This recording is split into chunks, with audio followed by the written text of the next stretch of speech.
ரிவர்ஸில் நடக்கலாமா இல்லை டிவிஎஸ்சி போடுற கேஸ் மேலே தான் இடி வந்து இன்வெஸ்டிகேட் பண்ணுமா? ரெண்டாவது டெக்னிக்கல் கொஸ்டின் கேட்டாங்க. அவங்க வந்து இன்வெஸ்டிகேஷன் பண்ண முடியாது, சமன்ஸ் கொடுக்க முடியாது as per section 50. Inquiry start பண்ணும்போது அதில் வந்து அலிகேஷன்ஸை வந்து அக்செப்ட் பண்ணி இன்கொயரி ஸ்டார்ட் பண்ண மாதிரி தான் நம்ம பார்க்கணும். திராவிட முன்னேற்ற கழகம் ஸ்ட்ரெயிட்டாக இன்கொயரி கமெண்ட்ஸ் பண்ணுறாங்கன்னா அப்போ ஸ்ட்ராங் மெட்டீரியல் பொசிஷனை யார்கிட்டையுமே என்ஃபோர்ஸ்மெண்ட் டைரக்டரேட் எழுதுனா ஃபுல் லெட்டர்ஸ் கிடையாது. ஸோ ரஃப்லி பார்த்தீங்கன்னா 1400 to 1450 crores அலிகேஷன்ஸ் வந்து இப்போ கே நேரு மேலே பார்த்தீங்கன்னா டைரக்டாக இருக்குது with information in hand. So 3 letters வந்து இப்போ கே நேரு அவர்களுக்கு அகேன்ஸ்டாக கொடுத்துருக்காங்க. ஏடிஎம்கே எடுக்கக்கூடிய நிலைப்பாடை நாங்கள் எடுக்கணும்னு அவசியம் இல்லை. We are for due process of law. இங்கே வந்து ஸ்டேட் கவர்மெண்ட் இன்கொயரி கமெண்ட்ஸ் பண்ணிட்டாங்க. ஒரு சாதாரண மனிதர் மேலே இவ்வளோ பெரிய அலிகேஷன் வந்தால் ஸ்டேட் கேஸ் போடாமல் இருப்பாங்களா? வணக்கம் சார். வணக்கம் பிரபு. 3வது முறையாக அமலாக்கத்துறை கடிதம் எழுதியிருக்கு. கிட்டத்தட்ட ஒவ்வொரு முறையும் வந்து ஒவ்வொரு கடிதத்தை வந்து எழுதியிருக்காங்க. டெண்டர் முறைகேடு, அதுக்கப்புறம் வந்து ஜாப் ஸ்கேம். இந்த முறை வந்து கே நேரு மீது வைக்கக்கூடிய குற்றச்சாட்டு என்னன்னா, அவருக்கு தொடர்புடைய நகராட்சி நிர்வாகம் மற்றும் குடிநீர் வழங்கல் துறையில் வந்து ஜாப் டிரான்ஸ்ஃபருக்கு வந்து கிட்டத்தட்ட ஒவ்வொருத்தருக்கும் வந்து 7 லட்சம் to 15 லட்சம் வரைக்கும் நடந்திருக்கு. இது ஒட்டுமொத்தமாக பார்க்கும்போது 350 crores ப்ளஸ் போகுது அப்படின்னு சொல்லியிருக்காங்க. இதுக்கு மேலேயும் வந்து எஃப்ஐஆர் போடாமல் காலதாமதப்படுத்த வேண்டாம் அப்படின்னு சொல்லியிருக்காங்க. ஆனால் இங்கே தமிழ்நாட்டை பொறுத்த வரைக்கும், தமிழ்நாடு அரசை பொறுத்த வரைக்கும் டிவிஎஸ்சி வந்து விசாரணை துவங்கியிருக்காங்க. ஆனால் எஃப்ஐஆர் மட்டும் போடலாம், விசாரணையை துவங்கியிருக்காங்கன்னு சொல்லி தகவலும் நம்மளுக்கு இருக்குது. சொல்லுங்கள் சார், தொடர்ச்சியாக வந்து டிஜிபிக்கு அவங்க கடிதம் எழுதுறதும் இங்கே டிவிஎஸ்சி விசாரணை துவங்கியிருக்கிறதும் எப்படி பார்க்குறீங்க சார்? இது அடுத்து எதை நோக்கி போகும்? டெஃபினட்டாக பிரபு. ஃபஸ்ட்டு வந்து இந்த நேர்காணல் வந்து ரொம்ப இம்பார்ட்டன்ட் நேர்காணல். பாலிட்டிக்ஸை தாண்டி சட்ட ரீதியாக ஃபஸ்ட்டு வந்து சட்ட ரீதியாக வந்து இதை தெரிஞ்சுக்க வேண்டியது மிக அவசியம். ஏன்னா இன்றைக்கி கூட கோர்ட்டில் இருக்கும்போது நிறைய யங் அட்வொகேட்ஸ் வந்து எங்கிட்ட கேட்க ஆரம்பித்தாங்க, சார் அதாவது ஃபெடரலிசம் ஆங்கிளில் நிறைய கான்ஸ்டியூஷனலாக என்தூசியாஸ்டிக்காக இருக்கக்கூடிய யங்ஸ்டர்ஸ் வந்து கோர்ட்டில் வந்து மீட் பண்ணும்போதுனா இந்த ஃபெடரலிசம் ஆஸ்பெக்டை பற்றி பேசுவாங்க. அப்போ பார்க்கும்பொழுது இடிங்கிறது யூனியன் கவர்மெண்ட், அதாவது சென்ட்ரல் கவர்மெண்ட் கீழே வரக்கூடியது. டிவிஎஸ்சிங்கிறது ஸ்டேட் கவர்மெண்ட் கீழே வர வேண்டியது. அப்போது இடி வந்து கொடுக்கக்கூடிய லெட்டரை பேஸ் பண்ணி ஸ்டேட் கவர்மெண்ட் கீழே இருக்கக்கூடிய டிவிஎஸ்சி கேஸ் போட முடியுமா? Point number 1. ரெண்டாவது, டிவிஎஸ்சி வந்து ரெஜிஸ்டர் பண்ண கேஸில் மேலே தான் இடி வந்து இன்வெஸ்டிகேட் பண்ணணுமா? ரிவர்ஸில் நடக்கலாமா இல்லை டிவிஎஸ்சி போடுற கேஸ் மேலே தான் இடி வந்து இன்வெஸ்டிகேட் பண்ணணுமா? ரெண்டாவது டெக்னிக்கல் கொஸ்டின் கேட்டாங்க. மூணாவது, இடி லெட்டர் அமிச்சாலே கண்டிப்பாக டிவிஎஸ்சி கேஸ் போடணுமா? அது மட்டும் இல்லாமல் 4th இம்பார்ட்டன்ட் பாயிண்ட்டு, வேற ஒரு இன்வெஸ்டிகேஷன் பண்ணும் பொழுது, அதாவது என்ஃபோர்ஸ்மெண்ட் டைரக்டரேட் வந்து முதல்ல வந்து அவருடைய கே நேரு அவர்கள் தொடர்புடைய ஒரு நிறுவனத்தில் தான் அந்த பேங்க் லோன் இஷ்யூ ஆகுது. சகோதரர்கள் தொடர்புடைய நிறுவனங்கள் இஷ்யூ ஆகுது. பேங்க் லோன் டிஃபால்ட் ஆகுது. அதுக்கப்புறம் டைவர்ஷன் கண்டுபிடிக்கிறாங்க. அதனால ஸ்டேட் போட்ட கேஸ் மேலே தான் சப்சிக்வெண்ட்டாக வந்து என்ஃபோர்ஸ்மெண்ட் டைரக்டரேட் வந்து இன்வெஸ்டிகேட் பண்ணுறாங்க. அப்போ தான் இந்த டாக்குமெண்ட்ஸ் மாட்டுது. ஸோ 4 இஷ்யூ இதில் வந்து இருக்குது. இந்த 4 இஷ்யூவில் இன்னொரு இன்வெஸ்டிகேஷன் பண்ணும்பொழுது எனக்கு ஒரு மெட்டீரியல் கிடைக்குது. அந்த மெட்டீரியல் ஆகப்பட்டது என்னுடைய மெட்டீரியல் பொசிஷனாக இருக்குது. அந்த மெட்டீரியல் பொசிஷனை பேஸ் பண்ணி லெட்டர்ஸ் எழுதுகிறேன். யாருக்கு எழுதுறேன்னா ஸ்டேட் கவர்மெண்ட் டிவிஎஸ்சிக்கு எழுதுறேன். இதுதான் சட்ட கொஸ்டினே ஃபஸ்ட்டு. டிஜிபிக்கும் சீஃப் செக்ரட்டரி எழுதுறது. இந்த பெர்ஸ்பெக்டிவில் பார்க்கும்பொழுது என்ஃபோர்ஸ்மெண்ட் டைரக்டரேட்டு இது மாதிரி பண்ணுறதுக்கான பவர்ஸ் உண்டு. Section 66 of the prevention of money laundering act 2002 படி Prabhu, there is a legal provision. and அந்த லீகல் ப்ரொவிஷன் என்ன சொல்லுதுன்னா, என்ஃபோர்ஸ்மெண்ட் டைரக்டரேட் கலெக்ட் பண்ணக்கூடிய இன்ஃபர்மேஷனை மற்ற டிபார்ட்மெண்ட்டுக்கு ஷேர் பண்ணலாம், அதர் அத்தாரிட்டிஸ் அப்படின்னு சொல்லியிருக்காங்க. சென்ட்ரல் ஏஜென்சியாக இருந்தாலும் சரி, ஸ்டேட் ஏஜென்சியாக இருந்தாலும் சரி. Central enforcement directorate state agency வரும்பொழுது ஆஃபியஸாக அவங்க வந்து எஃப்ஐஆர் போட்டாலே அந்த எஃப்ஐஆர் போடும்போது அது ப்ரெடிகேட் அஃபென்ஸாக இருந்து அந்த ப்ரெடிகேட் அஃபென்ஸ் மேலே என்ஃபோர்ஸ்மெண்ட் டைரக்டரேட் வரலாம். ஏன்னா predicate offence become scheduled offence. Scheduled அஃபென்ஸாக இருந்ததுன்னா என்ஃபோர்ஸ்மெண்ட் டைரக்டரேட் வரலாம். பட் இது வந்து ரிவர்ஸ் சுச்சுவேஷன். இந்த ரிவர்ஸ் சுச்சுவேஷன் என்னன்னா, enforcement directorate comes in material of possession during another investigation. So அங்கே இன்ஃபர்மேஷன் கிடைக்குது. அந்த இன்ஃபர்மேஷனை பேஸ் பண்ணி மெட்டீரியல் பொசிஷன், அந்த இன்ஃபர்மேஷனை பேஸ் பண்ணி லெட்டர் எழுதுறாங்க. ஏன்னா அவங்க வந்து ரெய்ட் பண்ண முடியாது, அவங்க வந்து இன்வெஸ்டிகேஷன் பண்ண முடியாது, சமன்ஸ் கொடுக்க முடியாது ஆஸ் பர் செக்ஷன் 50. அப்போது இது வந்து ஸ்டேட் ஏஜென்சி கேஸ் மேண்டேட்டரியாக ரெஜிஸ்டர் பண்ணணுமா அப்படின்னும் பொழுது ஷேரிங் ஆஃப் இன்ஃபர்மேஷன் வந்து ஸ்டேட் ஏஜென்சிக்கு நடக்குது. ஸ்டேட் ஏஜென்சி கேஸ் வந்து கமெண்ட்ஸ் பண்ணணும்னு அவசியமே இல்லை, தே கேன் ரெசிஸ்ட். ஆனால் இந்த கேஸில் ரெசிஸ்ட் பண்ணாமல் நேரு அவர்கள் மேலே முனிசிபல் அண்ட் வாட்டர் அட்மினிஸ்ட்ரேஷன் மினிஸ்டராக இருக்கார், அவர் மேலே இந்த கேஸை என்கொயரி தொடங்குறாங்க அப்படின்னு சொல்லும் பொழுது நம்ம புரிஞ்சுக்க வேண்டிய பாயிண்ட் என்ன? இப்போ பாலிடிக்ஸ்க்கு வரலாம். ஆளுங்கட்சியாக இருக்கக்கூடிய திராவிட முன்னேற்ற கழகம் ஆள்ற ஸ்டேட்டில் அவங்க மினிஸ்டர் மேலேயே ஒரு இன்கொயரி நடத்துகிற அளவுக்கு வந்திருக்குன்னு சொன்னாக்க ரெசிஸ்ட் பண்ணியிருக்கலாம். நல்லா புரிஞ்சுக்கோங்க, ரெசிஸ்ட் பண்ணலாம். திருப்பி சொல்கிறேன், நீங்கள் இடியே லெட்டர் எழுதினாலும் மேண்டேட்டரியாக ஸ்டேட் வந்து ப்ரெடிகேட் அஃபென்ஸை ரிஜிஸ்டர் பண்ணுங்கிற நீடு கிடையாது. ஆனாலும் என்கொயரியை கமெண்ட்ஸ் பண்ணியிருக்காங்க. சரி, இது இந்த என்கொயரியை கமெண்ட்ஸ் பண்ணிக்கிறாங்க மட்டும் நேரு வந்து குற்றவாளி அப்படின்னு நம்ம சொல்ல முடியாது சார். ஏன்னா இது இடி வந்து இந்த மாதிரி இன்ஃபர்மேஷன் ஷேர் பண்ணுறாங்க. ஒருவேளை வந்து அந்த துறையில் நேருக்கு கீழே இருக்கக்கூடிய அதிகாரிகள் ஒருவேளை அந்த மாதிரி பண்ணாங்களான்ட்டு அந்த இடி வைக்கக்கூடிய குற்றச்சாட்டுகளுக்கு முகாந்திரம் இருக்கா அப்படிங்கிறத கூட இன்வெஸ்டிகேஷன் ஸ்டார்ட் பண்ணிருக்கலாம் சார். இன்னும் எஃப்ஐஆர் ஃபைல் பண்ணால் தானே பிரைமரியாக தானே அந்த இன்வெஸ்டிகேஷன் ஸ்டார்ட் பண்ணி, அதாவது அதை கூட ரெசிஸ்ட் பண்ணியிருக்கலாம். திராவிட முன்னேற்ற கழகம் இன்கொயரி ஸ்டார்ட் பண்ணும்போது அதில் வந்து அலிகேஷன்ஸை வந்து அக்செப்ட் பண்ணி இன்கொயரி ஸ்டார்ட் பண்ண மாதிரி தான் நம்ம பார்க்கணும். டிஎம்கே எப்பயுமே நீங்கள் ஆகாஷ் பாஸ்கரன் கேஸ் பாருங்கள். ஆகாஷ் பாஸ்கரன்றது யார்? அவர் ஒரு தேர்ட் பர்சன். அவர் வந்து திராவிட முன்னேற்ற கழகத்தில் கட்சியில் இருக்காரா? ஏதாவது திராவிட முன்னேற்ற கழகத்தில் வந்து ஆட்சியில் வந்து ஏதாவது கவர்மெண்ட் பொசிஷனில் இருக்காரா? எதுவுமே கிடையாது.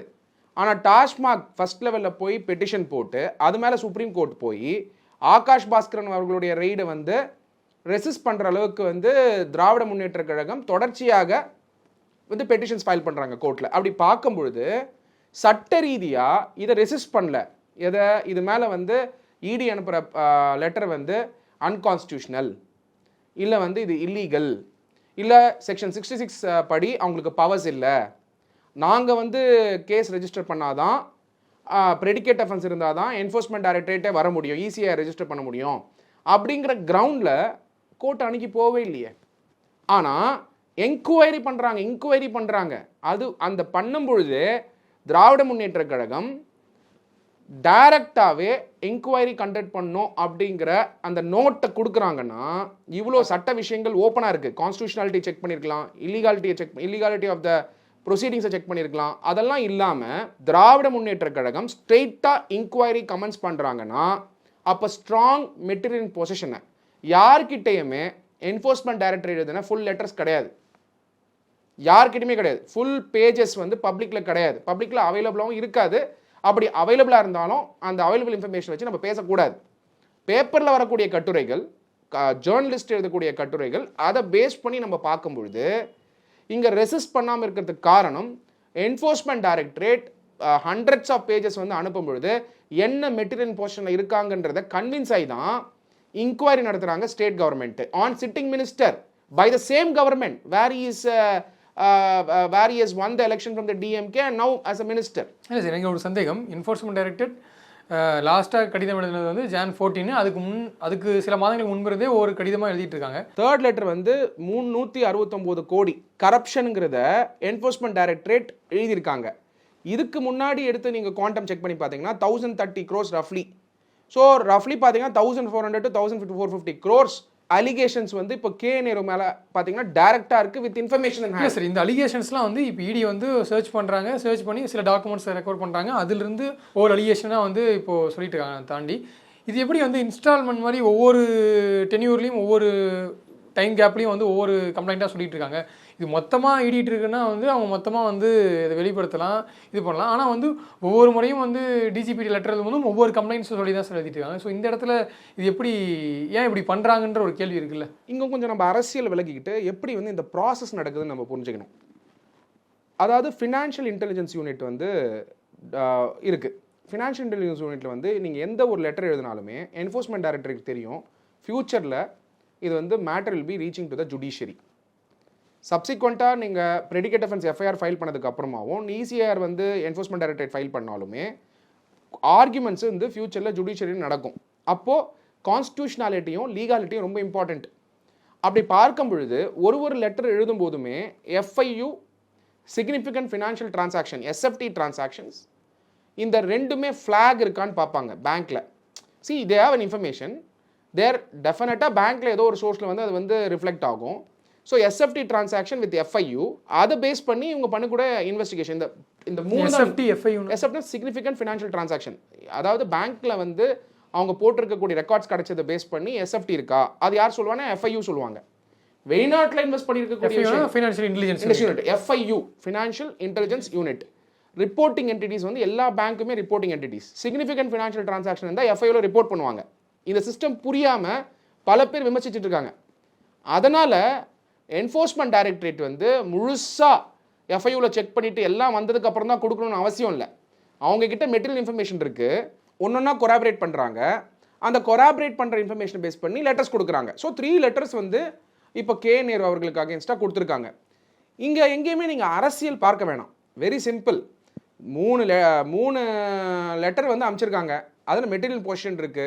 அந்த மெட்டீரியல் போர்ஷனை வச்சு எஃப்ஐயூ வச்சு எஸ்எஃப்டி வச்சு வெளிநாடுகளில் என்ன இன்வெஸ்ட் பண்ணியிருக்காருன்றது கூட இன்னைக்கு பிரபல நாளிதழில் எழுதியிருக்காங்க பிரபு. அதில் பார்த்தீங்கன்னா எவ்வளோ கோடிலாம் வந்து யூஎஸ்ல போய் இன்வெஸ்ட் பண்ணியிருக்காங்க, எவ்வளோ கோடி வந்து ஹோட்டல் ஏதோ ஒன்று வாங்கின மாதிரி ஒரு சொத்து வாங்கின மாதிரி ஒரு இன்ஃபர்மேஷனு, ப்ளஸ் 1020 crores வந்து அப்பாயின்மெண்ட்ஸு ப்ளஸ் டெண்டரிங்கு 6 to 7% வந்து கிக் பேக்ஸ் வாங்கினது. இந்த மாதிரியான ரெக்கார்ட்ஸை பேஸ் பண்ணி தான் மொத்த கொஷின்ஸுமே ரைஸ் பண்ணப்பட்டிருக்கு. அதனால் இந்த என்கொயரி ஆகப்பட்டது, டிவிஎஸ்சி என்கொயரி ஆகப்பட்டது, கே நேரு அவர்கள் தப்பிக்க வாய்ப்பே இல்லை. இப்போ திராவிட முன்னேற்ற கழக ஆட்சியில் அரசியல் பார்ப்போம். இப்போ டிவிஎஸ்சி இன்னும் எஃப்ஐஆர் ஃபைல் பண்ணலையா சார்? அதாவது தப்பிக்க வாய்ப்பே இல்லை. என்கொயரி பண்ணாலே ஃபர்ஸ்ட் இன்ஃபர்மேஷன் ரிப்போர்ட்டுங்கிறீங்க. நீங்கள் வந்து பிரைமரியாக வந்து டிவிஎஸ்சி டெனை பண்ணியிருக்கணும், நீங்கள் கோர்ட் போயிருக்கணும்னு சொல்லி தான் சொல்கிறேன். அதாவது ஏன் ஸ்டேட் ரெசிஸ்ட் பண்ணல? ஸ்டேட் ரெசிஸ்ட் பண்ணன்னு சொன்னாலே there's an incriminating material. By the way, evidence வந்து இடி கொடுத்துட்டாங்க. இடி கொடுக்க முடியுமான்ற கேள்வி இருக்குல்ல. நிறைய ஜேர்னலிஸ்ட் வந்து திமுகவுக்கு ஆதரவாக பேசக்கூடிய ஜேர்னலிஸ்ட்டு இல்லை திமுக ஓரியன்டாக இருக்கிற பல சேனல்ஸு, அதாவது ஊடகங்கள், அதாவது திராவிட முன்னேற்றத்துக்காகவே 24/7 டிஎம்கேல இல்லாமல் ஒரு ப்ரைவேட் சேனல் வச்சுக்கிட்டு அது வழியாக ப்ராபகண்டா மிஷினரியாக பயன்படுத்தக்கூடிய சேனல்ஸு அது எப்படி இடி வந்து நோட்டீஸ் கொடுக்கலாம்? அது எப்படி வந்து இடி வந்து ஸ்டேட் மேலே வந்து இது வந்து ஆர்டர் கொடுக்கலாம்? ஃபெடரலிசம் பாதிக்குது, ஃபெடரலிசம் மாநில சுயாட்சி பாதிக்குது இல்லை, ஏன் கோர்ட்டுக்கு போகல? டூலாக பயன்படுத்துகிறாங்க இல்லை, அதெல்லாம் சொன்னாங்கல்ல. அப்போ சுயாட்சி பாதிக்குது அப்படின்னு சொன்னாலே நீங்கள் எங்கே வரீங்க? பேசிக் ஸ்ட்ரக்சர் ஆஃப் த டாக்டரின் ஆஃப் த கான்ஸ்டியூஷனுக்கு வரீங்க. பேசிக் ஸ்ட்ரக்சர் கேசவானந்த பாரதி வந்து ஸ்டேட் ஆஃப் கேரளா. அப்போ ஃபெடரலிசம் அஃபெக்ட் ஆகுதுன்னு சொன்னால் நீங்கள் என்ன பண்ணணும்? கான்ஸ்டியூஷன் கொஸ்டின் கேட்டிருக்கணும்ல. ஆனால் நீங்கள் கேட்கல. அப்போ என்ன அர்த்தம்? என்கொயரி ஏன் ஆர்டர் பண்ணுறீங்க இவ்வளோ நாள் கழிச்சு? அப்போது இன்டைரக்டாக டைரக்டாக ஸ்டேட் வந்து அதில் இருக்கக்கூடிய அலிகேஷன் இருக்குங்கிறத சென்ஸ் பண்ணியிருக்காங்க. அதனால டிவிஎஸ்சி கேஸ் போடுறாங்க. இல்லை இப்போ ஏடிஎம்கே சார்பாக உயர்நீதிமன்றத்தையும் அணுகியிருக்காங்களே சார், பெட்டிஷன் போட்டு எஃப்ஐஆர் போடணும். நீங்கள் லேட் ஏன் பண்ணுறீங்க? நான் என்ன அங்கே தான் வரேன். இப்போ நான் வரேன், அரசியலுக்கு வரேன். சட்டம் கிளியராக எக்ஸ்பிளைன் பண்ணிட்டேன். இப்போ அரசியலுக்கு வரேன். கிளியராக ஒரு சாதாரண மனிதர், நானும் அரசியல் ரீதியாக ஒரு கேள்வி கேட்கலாமா சார்? சொல்லுங்கள். தாவேக சார்பாக அதுக்கான வாய்ப்புகள் இருக்கா? என்ன சொல்கிறீங்க? என்ன இதை கேட்குறீங்க? இப்போ கே நேரு வந்து எஃப்ஐஆர் போடணும்னு சொல்லிட்டு இப்போ ஒரு கட்சியில் we respect due process of law. அது அதிமுக அவங்களுடைய அரசியல் நிலைப்பாடு. எல்லாத்துக்கும் நீதிமன்றத்துக்கு அணுகணும்னு அவசியம் இல்லை. அதிமுகவுடைய அரசியல் நிலைப்பாடு, எங்களுடைய அரசியல் நிலைப்பாடு. இங்க பாத்தீங்கன்னா டியூ ப்ராசஸ் ஆஃப் இன்கொயரி தான் ஸ்டார்ட் பண்ணிட்டாங்களே. என்ஃபோர்ஸ்மெண்ட் டைரக்டரேட் தேர்ட் லெட்டர் அனுப்பிச்சிருக்காங்க. எஃப்ஐஆர் இன்னும் போடல சார். எஃப்ஐஆர் போடாம இருக்காங்க.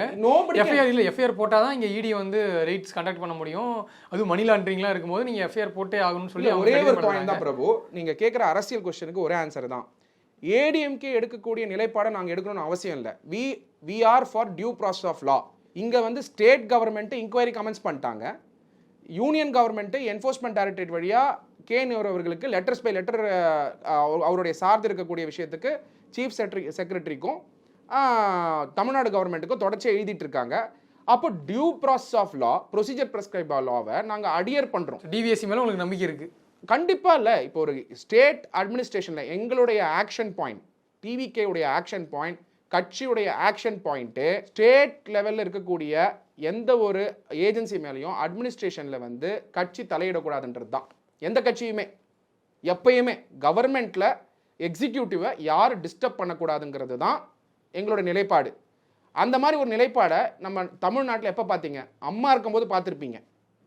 அம்மா இருக்கும்போது என்ன சொல்வீங்க? லா அண்ட் ஆர்டர் கரெக்டாக இருக்குது. டிஎம்கே வந்தால் ஏன் லா அண்ட் ஆர்டர் கரெக்டாக இல்லை?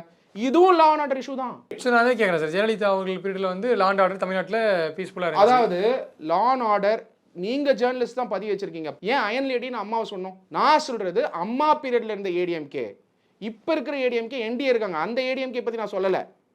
அம்மா இருந்தால் என்டிஏல இருந்திருப்பாங்களா? அம்மாவுடைய டைமில் இருந்த ஏடிஎம்கே. அம்மா இருந்திருந்தால் லா அண்ட் ஆர்டர் எப்படி இருக்கும்னு தான் நான் சொன்னேன். நான் எடப்பாடி அவர்கள் பற்றி நான் சொல்லலை. So let us be very very clear. ADMK அம்மா பீரியட் லா அண்ட் ஆர்டர் எப்படி இருந்ததோ அப்படி இல்லை இன்னைக்கு. டிஎம்கே கவர்மெண்ட்டில் பாருங்கள் எவ்வளோ பிரச்சனை. இது ஏன் லா அண்ட் ஆர்டர் ப்ராப்ளம்னா, யாரோ ஒருத்தர் வேலை வாங்கி தரேன்னு ஏமாத்திருந்தா பரவாயில்ல. நல்லா புரிஞ்சுக்கோங்க. செந்தில் பாலாஜி அவர்கள் டிரைவரு டிரான்ஸ்போர்ட் இதில் பார்த்தீங்கன்னா துறையில் வந்து அவர் பண்ணதை வந்து அதிமுகவில் பண்ணி இந்த கவர்மெண்ட்டில் வந்து டிஎம்கே சொல்லி தான் கேஸ் போட்டாங்க. இங்கே பார்த்தீங்கன்னா என்ஃபோர்ஸ்மெண்ட் டைரக்டரேட் இன்ஃபர்மேஷன் இருந்திருக்கிற மாதிரி ஒரு லெட்டர் எழுதியிருக்காங்க. கிட்டத்தட்ட 1020 crores ப்ளஸ் இப்போ ஒரு 366 crores, ரஃப்லி 1400 crores கிட்ட வந்து 500 crores கிட்ட 1550 கோடி கிட்ட கணக்கெடுத்து பார்த்தீங்கன்னா ஸ்கேம்னு சொல்கிறாங்க. அது டிரான்ஸ்ஃபர் பண்ணுறதுக்குன்னு சொல்லி 366 crores ப்ளஸ் கிக் பேக்ஸ். இவ்வளோ ஸ்கேம் பண்ணுறீங்க. இது லா அண்ட் ஆர்டர் இஷ்யூ இல்லையா? எங்க கவர்மெண்ட் ஜாப் வாங்கி தரேன்னு சொல்லி ஒரு மினிஸ்டர் வந்து அவர் மேலே அலிகேஷன் வச்சிருக்கு.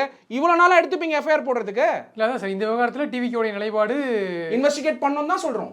எங்க டிவிக்கேவோட நிலைப்பாடு ஒரு பக்கம் இருக்கட்டும், மக்கள் என்ன நினைக்கிறாங்க இதை பற்றி அதை கேளுங்க. ஏன் டிவிக்கே பற்றி கேட்குறீங்க? டெஃபினட்டாக டிவிக்கே இதை இன்வெஸ்டிகேட் பண்ணணும், டியூ ப்ராசஸ் ஆஃப் லா பார்க்கணுன்றது தான் எங்களோட நிலைப்பாடு. எங்களோட ஸ்போக்ஸ் பர்சன்ஸ் எல்லாருமே இதை பற்றி பேசும்போது என்ன பேசுகிறாங்க? இது மாதிரி இன்வெஸ்டிகேட் பண்ணணும்னு சொல்கிறாங்க. இந்த டிவிக்கே இவ்வளோ இந்த பிரச்சனைக்கு இவ்வளோ வாய்ஸ் ரைஸ் பண்ணுறாங்கன்னு இப்போ நீங்கள் பேசுகிறது தான் சார். நான் கண்டிப்பாக இல்லை. Any matter has to be investigated, that's all. அது உண்மைத்துவம் தெரிஞ்சு மக்கள்கிட்ட கொண்டு போய் சேர்க்கணுன்றது தான் டிவிக்கேவுடைய எங்களுடைய கொள்கையே. ஸ்டேட் அட்மினிஸ்ட்ரேஷனில் அரசியல் தலையீடு இருக்கக்கூடாதுன்றது தான் பாயிண்ட் நம்பர் 1.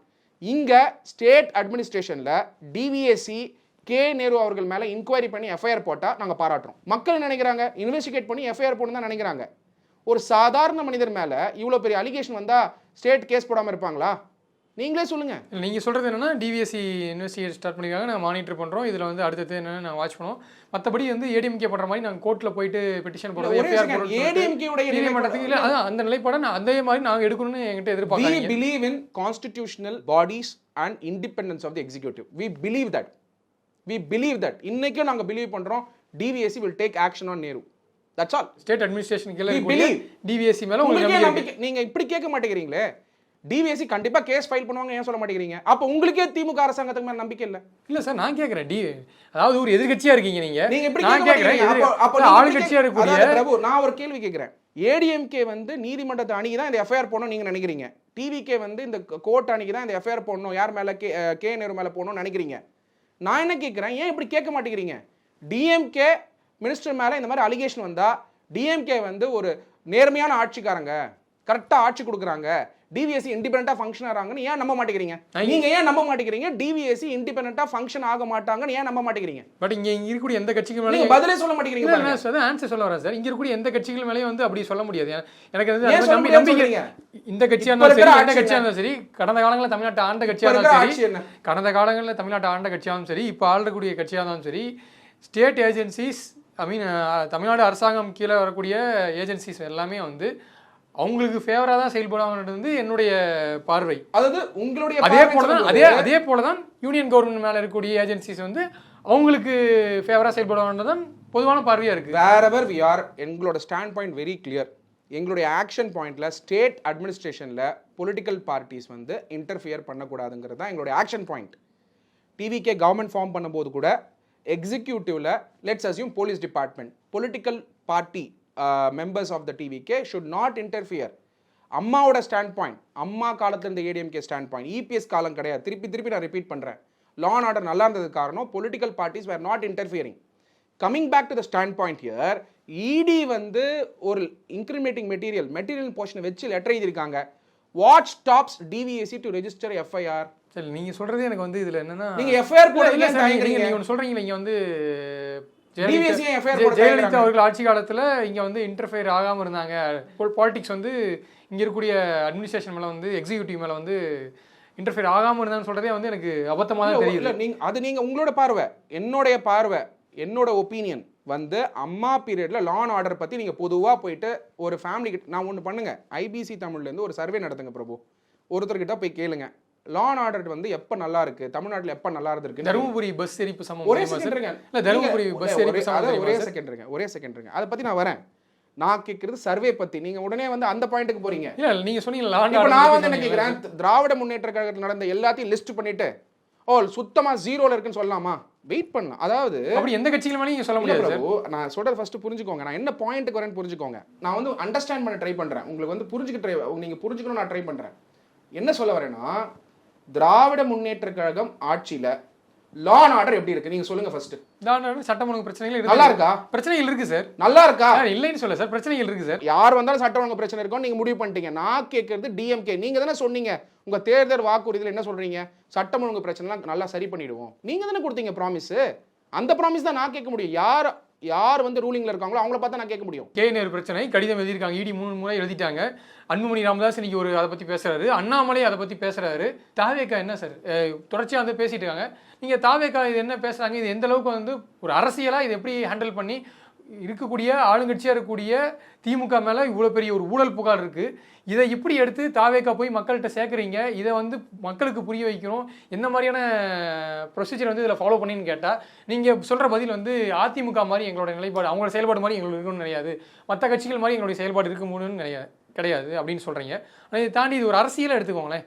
மக்கள் பிரச்சனைகளை தாண்டி இது ஒரு அரசியலாக இந்த பிரச்சனையை எடுத்து எப்படி அரசியல் பண்ணணும், அதில் வந்து தாவேக்காவுடைய நிலைப்பாடு ஸ்டாண்டர்ட் என்ன, இது எப்படி வந்து ஒரு பிரச்சனையை வந்து எலெக்ஷன் நெருங்கி வர சமயத்தில் ஹேண்டில் பண்ணுறாங்க தாவேக்கா ஆளுங்கட்சி மேலே இருக்கக்கூடிய ஒரு குற்றச்சாட்டை அப்படின்ற ஒரு கொஸ்டின் மார்க், ஒரு $1 மில்லியன் கொஸ்டினாக இருக்குது சார். அதாவது எந்த நேரத்தில் எப்போ போகணும் அப்படிங்கிறது எங்களுடைய கட்சியுடைய நிலைப்பாடு.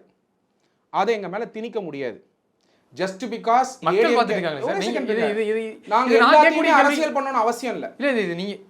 எல்லாத்தையுமே அரசியல் பண்ணணும் அவசியம் இல்லை. இது எனக்கு நீங்க சொல்லலாம், ஊடகங்களுக்கு நீங்க சொல்லிடலாம், எல்லாத்தையும் நீங்க அரசியல் பண்ணணும். Very simple. மக்களுக்கு நான் திருப்பி சொல்றேன், we believe in the due process of law. Enforcement directorate letter எழுதியிருக்காங்க டிவிஎஸ்சிக்கு. டிவிஎஸ்சி இண்டிபெண்டா இருக்காங்கன்னு நாங்க நம்புறோம். அவங்க எஃப்ஐஆர் ரெஜிஸ்டர் பண்ணுவாங்கன்னு நாங்க நம்புறோம். ஒரு சமயம் ஃபியூச்சர்ல ஏதாவது காலகட்டத்தில் அது தேவைப்பட்டதுன்னா அந்த டைம், அந்த டியூ ப்ராசஸ் ஆஃப் லான்னு சொன்னா ரீசனபிள் டைம், அந்த ரீசனபிள் டைமை கொடுத்து எந்த இஷ்யூவா இருந்தாலும் அது மக்களுக்கு தேவைப்படும் பொழுது டெஃபினட்டா இப்போ எஸ்ஐஆருக்கு பார்த்தீங்கன்னா நாங்கள் தானே போயிட்டு இருக்கோம். எஸ்ஐஆருக்கு ஸ்பெஷல் இன்டென்சிவ் ரிவிஷனுக்கு சுப்ரீம் கோர்ட்ல தாவேக்கா வந்து தொடர்ச்சியா வந்து ஃபைல் பண்றாங்க petition. We are winning, we are getting a favorable order. எங்களுக்கு வந்து பாத்தீங்கன்னா ஆர்டர்ஸ் கொடுத்ததை பேஸ் பண்ணி தான் இப்போ எக்ஸ்டென்ஷன்லாம் கிடைக்கிறதுக்கான வாய்ப்புகள் உண்டு. இதையே அதிமுக செய்யல நான் கேட்க முடியுமா? நான் கேட்க மாட்டேன். நீங்க கேட்பீங்க, நான் கேட்க மாட்டேன். ஏன்? எங்களுடைய கட்சியோட நிலைப்பாடு, நாங்க எடுக்கக்கூடிய டெசிஷன். அவங்க அலையன்ஸ்ல இருக்காங்க சார். அதாவது இன் கம்பேரிசன் நீங்க கரெக்டா சொல்லிட்டீங்களா, நீங்க அலையன்ஸ் இருக்காங்கன்னு சொல்லிட்டீங்க. அப்ப நான் என்ன பதில் சொல்ல முடியும்? ஏன் நீங்க போறீங்க எஸ்ஐஆருக்கு? அப்ப அது மக்களை பாதிக்கலையா? அது மக்களை பாதிக்கலையா? மக்கள் பிரச்சனையில ஒரு கட்சிகள் ஒரு ஆக்டிவிட்டி எடுத்து பண்ணிட்டு இருக்காங்கன்னா தாவேக்கா என்ன பண்ணாங்க, சரி அதே மாதிரி நீங்க பண்ணலாம், நாங்க வந்து ஹைகோர்ட் பண்ணுமா, நீங்க போவேனா, அதே மாதிரி பண்ணணும் இல்லை. அதை தாண்டி இருக்கக்கூடிய ஒரு முக்கியமான போர்ட்ஃபோலியோ வைக்கக்கூடிய அமைச்சர், தமிழ்நாட்டில் சிட்டிங் கவர்மெண்ட், எலெக்ஷன் வருது, ஒரு பெரிய பிரச்சனை. இதில் அரசியல் பண்ணால் தாவேக்காவுக்கு இன்னும் மக்கள்கிட்ட வந்து மைலேஜ் கூடும், மக்கள் நம்பிக்கை வரும். பிரபு, நீங்கள் இந்த இன்டர்வியூ எடுக்கும்போது நீங்கள் எடுக்கிறது வந்து national spokesperson of TVK. நீங்கள் இந்த கொஸ்டின் கேட்குறீங்க, ஆன்சர் பண்ணுறேன். டிவிகே தானே சொல்கிறோம், வேறு யார் பேசுகிறா? வேறு யார் பேசணும்? இதை நீங்கள் சொல்லுங்கள். நான் தான் ஸ்போக்ஸ் பர்சன், நான் சொல்கிறேன். இந்த மாதிரி வந்து டிவிகே வந்து ரீசனபிள் டைம் பார்ப்போம், ரைட் டைம் பார்ப்போம். எங்களுக்குன்னு ஒரு ஸ்டாண்ட் பாயிண்ட் இருக்கு. ஏடிஎம்கே ஸ்டாண்ட் பாயிண்ட் எங்கள் ஸ்டாண்ட் பாயிண்டாக இருக்க வேண்டிய அவசியம் இல்லை. எந்த கட்சியோட ஸ்டாண்ட் பாயிண்ட் எங்கள் ஸ்டாண்ட் பாயிண்டாக இருக்க வேண்டிய அவசியம் இல்லை. We work on circle of action.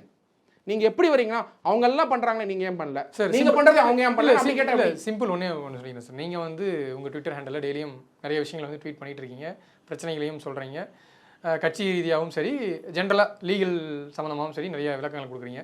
இப்போது பிரபு வந்து டிவிகேவுடைய நேஷனல் ஸ்போக்ஸ் பர்சன்கிட்ட ஒரு கொஸ்டினை எழுப்பும் போது நான் சொல்லிட்டேன், இதுக்கப்புறம் நீங்கள் என்ன எதிர்பார்க்குறீங்கன்னு கேட்குறீங்க. ஒரு செகண்ட், இதுவே TVK IT wing official handle தயவு செஞ்சு ஃபாலோ பண்ணுங்க. TVK IT wing official channel is the TVK's channel, official verified channel. TVK IT wing official அந்த ட்விட்டர் ஹேண்டில் உங்களுக்கு நான் வாட்ஸ்அப்ல அந்த ட்விட்டர் ஹேண்டில் வரதை வந்து நாங்கள் எல்லாமே லா அண்ட் ஆர்டர் இஷ்யூ தான் போட்டுட்டு இருக்கோம். இல்ல சார், எல்லாமே இல்ல. அந்த ட்விட்டர் ஹேண்டில் வரதை வந்து நாங்க வந்து தாவேக்காவுடைய ஸ்டாண்டர்ட்ஸா கண்டிப்பா தலைவர் விஜய் அவருடைய TVK IT wing HQ head குவார்ட்டர்ஸ்ல போடுற எல்லாமே வெரிஃபைட் ஹேண்டில், எங்களோட அஃபிஷியல் ஹேண்டில் போடுறதுமே எங்களோட டிவிகே ஸ்டாண்ட் பாயிண்ட் தான். அதை தவிர நீங்க எது கேட்டாலுமே அந்த ஸ்டாண்ட் பாயிண்ட்ல இருக்கிறதா நான் சொல்லுவேனே தவிர அதை தாண்டி நான் சொல்ல மாட்டேன். காரணம் ஒண்ணே ஒன்று தான், அதான் எங்க stand point. One point of communication. தலைவர்கள் தனிப்பட்ட முறையில் இந்த கருத்தும் தெரிவிக்க மாட்டாங்க தாவேக்காவுல. இல்ல, தனிப்பட்ட கருத்துன்னு எதுவுமே கிடையாது. எங்களுடைய கட்சி கருத்து, அதாவது எந்த நேரத்தில் என்ன பண்ணணுங்கிறது லீடர்ஷிப் டிட்டர்மின் பண்ணுவாங்க. Leadership TVK is a team leadership. தலைவர், கேடர், பீப்புள். ஸோ தலைவர் வந்து என்ன கம்யூனிகேட் பண்ணுறாரோ, லீடர்ஷிப் என்ன கம்யூனிகேட் பண்ணுறாங்களோ அதை பேசுறதுக்கு தான் ஸ்போக்ஸ் பர்சன். நேரம் ஒதுக்கி இந்த விஷயத்தை பற்றி எலாபரேட்டாக நிறைய விஷயங்கள் ஷேர் பண்ணிட்டீங்க. Thank you for time sir. Thank you Prabhu.